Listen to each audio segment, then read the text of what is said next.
Kata Pak Presiden, kalau Purbaya masih senyum, ekonomi aman. Ini senyum terus nih.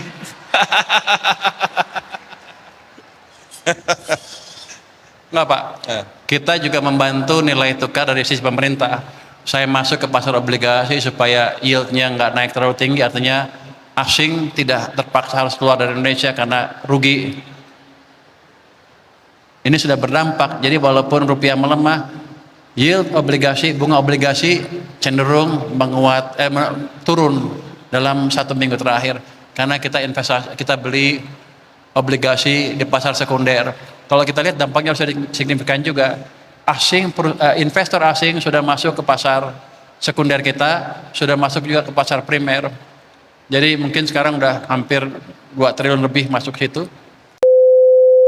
Nah, yang kedua, Pak Purbaya, kemarin Presiden juga menandatangani peraturan pemerintah terkait dengan DHE.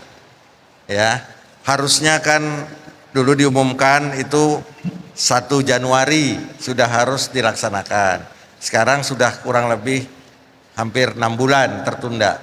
Kenapa ya tertundanya? Saya duga banyak pelaku bisnis yang melobi sampai ke istana. Jadi bukan presiden ya, sekeliling-sekelilingnya ada yang memperlambat. Itu harusnya Januari kan, mundur ke Maret, mundur ke April, sekarang Juni. Itu keputusan yang berani dan saya pikir amat baik buat kita kan Pak. Sebelumnya kan DHE itu devisanya ditaruh di bank-bank apa aja di Indonesia, asal dirupiahkan ya. Tapi ternyata masuk ke, kita lihat kan devisa kita nggak naik, seolah-olah kebijakan itu tidak berfungsi sama sekali. Setelah dianalisa, kesimpulan Bapak Presiden adalah banyak uang itu masuk ke sini, ditukar ke rupiah, disalurkan ke bank kecil dengan cepat, segera setelah itu bank-bank itu mengirim ke luar negeri, ke Singapura, sehingga dolar kita di sini habis. Jadi walaupun ekspor kita selalu surplus, dolarnya lebih banyak, tapi nggak ada dampaknya ke anggaran, ke cadangan devisa kita. Jadi dengan cara menarik ke bank-bank negara, bank-bank himbara, kan pengawasannya lebih gampang nanti. Jadi kalau bank himbaranya main-main, ya kita pecat direksinya Pak. Jadi kita harapkan dampak dari devisa hasil ekspor itu ke devisa akan semakin signifikan, yang akan memperkuat nilai tukar juga. Jadi teman-teman nggak usah takut tuh yang ribut-ribut nilai tukar akan jeblok seperti 1998. Nanti Juni akan ada supply dolar yang signifikan ke ekonomi kita. Jadi rupiah akan menguat. Sampai berapa Pak Menteri? Kalau BI ditanya itu, BI nggak boleh ngomong. Kalau saya suka-suka. Jadi berapa kira-kira akan menguatnya? Ini supaya para pemain palas sudah bisa ngambil posisi ini. Kalau saya bilang pemain falas cepat-cepat jual lah. Kita akan dorong rupiah ke arah 15.000. Wah.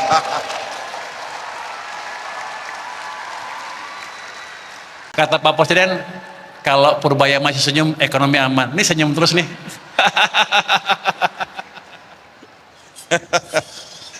Enggak Pak, kita juga membantu nilai tukar dari sisi pemerintah. Saya masuk ke pasar obligasi supaya yieldnya nggak naik terlalu tinggi, artinya asing tidak terpaksa harus keluar dari Indonesia karena rugi.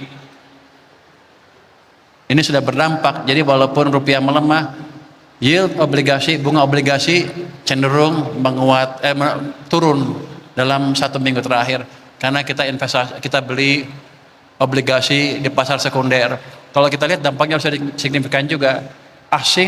Investor asing sudah masuk ke pasar sekunder kita, sudah masuk juga ke pasar primer. Jadi mungkin sekarang udah hampir 2 triliun lebih masuk situ. Nah, kan sekarang tren yield obligasi atau government bond negara lain, Amerika, itu trennya kan menaik sangat signifikan. Nah, tapi kalau yield obligasi Indonesia itu turun atau menguat, apa nggak takut nanti akan ada eksodus ya asing itu untuk membeli obligasi-obligasi di luar? Nggak, walaupun kita cenderung menurun, gap antara yield kita sama yield Amerika masih sekitar 1% lebih kalau nggak salah. Berapa? 1%, 2%, 1% lebih kalau nggak salah. Jadi masih ada ruang untuk menurunkan sedikit, yang menurunkan lagi gapnya itu. Jadi nggak apa-apa, ini semakin kecil nggak apa-apa. Kalau bisa sama. Kenapa? Karena ekonomi kita bagus sekali sekarang dan ke depan akan semakin cepat, semakin cepat, semakin cepat. Jadi nggak apa-apalah kita dianggap sama kuatnya dengan Amerika. Jadi itu Pak. Yang penting ketika pertumbuhan ekonomi kuat dan manajemen finansialnya bagus, orang semakin percaya ke kita dan mereka akan semakin berani berinvestasi di pasar obligasi kita. Apalagi kan sekarang rupiah melemah. Kalau mereka masuk sekarang bisa dua untungnya. Ada capital gain karena harganya naik atau yieldnya turun. Yang kedua penguatan nilai tukar.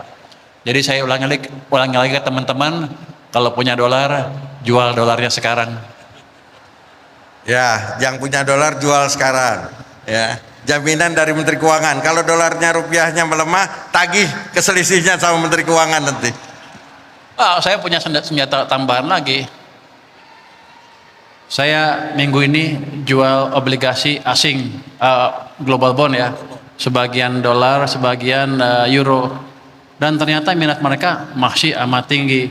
Kita jual mungkin sekitar 3,4 miliar dolar Amerika, artinya 2 miliar dolar dalam dolar bond, 1,25 itu euro. Jadi kita di dolar sekitar 3,4. Kalau itu masuk ke sini minggu depan, itu kan tambahan supply dolar ke ekonomi kita. Jadi saya tekankan lagi, rupiah akan menguat.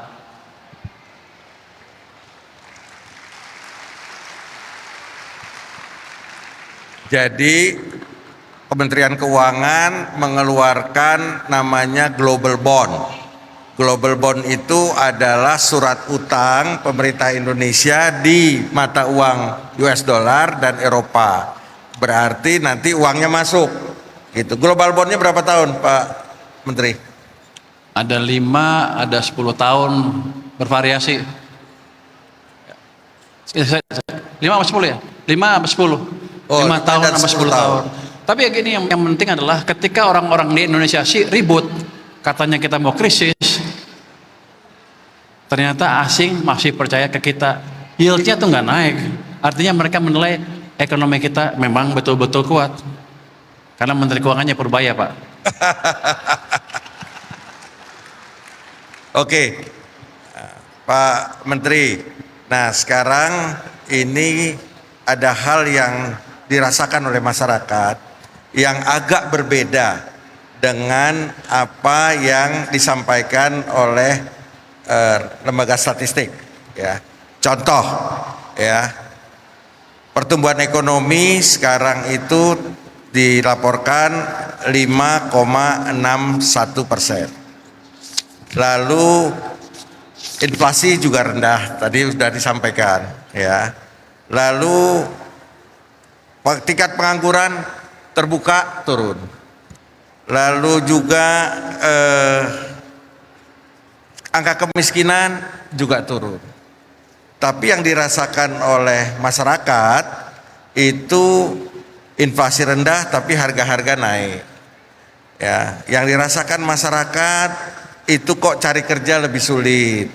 PHK masih terjadi. Apa sebenarnya yang terjadi?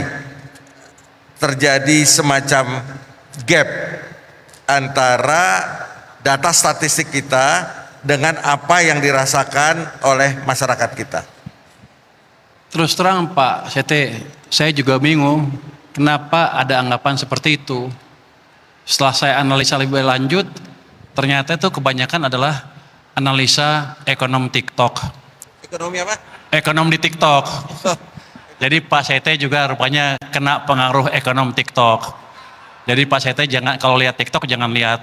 Oh, ekonomi TikTok. Ekonomi di TikTok ya. Jadi kalau lihat TikTok jangan yang lain Pak, lihat yang saya aja. Tapi kita analisa lebih lanjut, apa sih yang terjadi? Coba kalau bisa dilihat halaman 5. Saya juga investigasi sebenarnya apa. Saya bukan tertutup terhadap kritik ya. Saya buka dan saya investigasi. Kita lihat sih apakah data-data PDB kita ngawur Atau kita setelah triwulan pertama bagus, triwulan keduanya jelek? Coba kasih lihat halaman 5 itu. Kalau kita lihat, nggak bisa keluar ya. Tolong slide-nya bisa dikeluarkan. Slide bisa dikasih lihat yang Kementerian halaman Keuangan. 5. Penjualan mobil, penjualan motor, konsumsi semen, itu semuanya gambarnya kelihatan. Oh, nggak keluar ya? Mana? Oh ini, sorry. Oh di sini.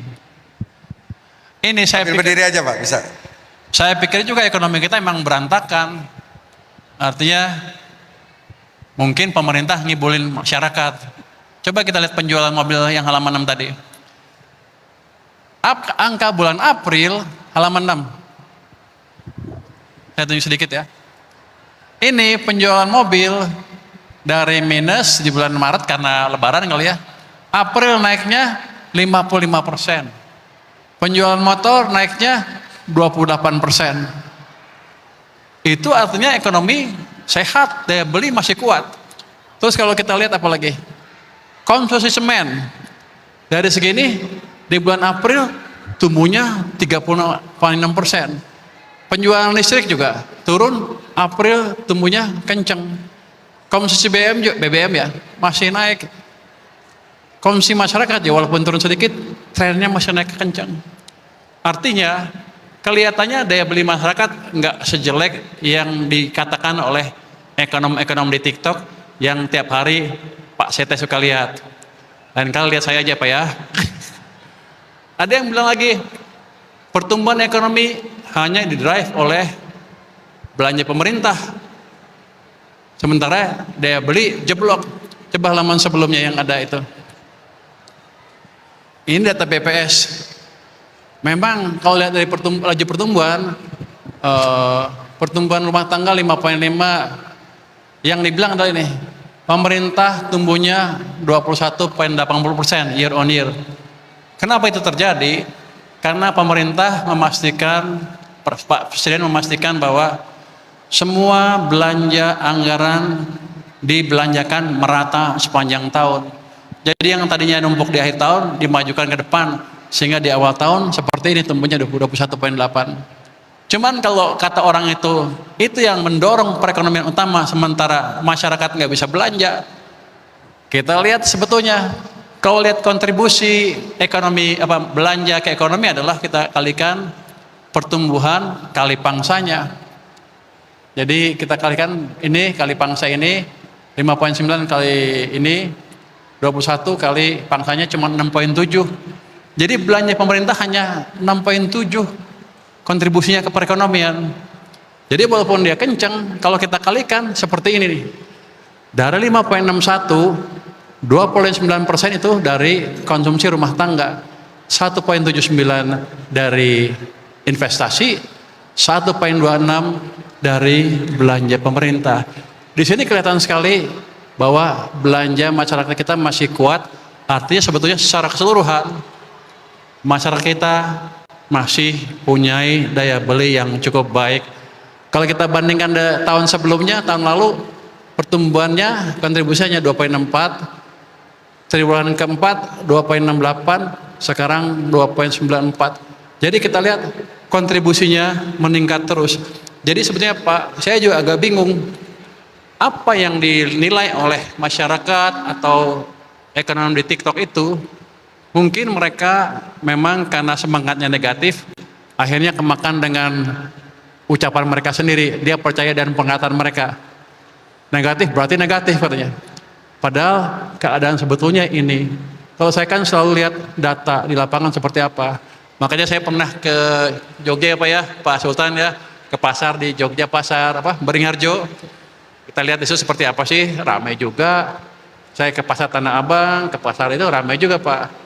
Yang ekonomi-ekonomi itu mungkin asyik di TikTok aja Pak. Jadi saya tekankan lagi Pak, CT lain kali jangan dengar mereka, dengar aja saya.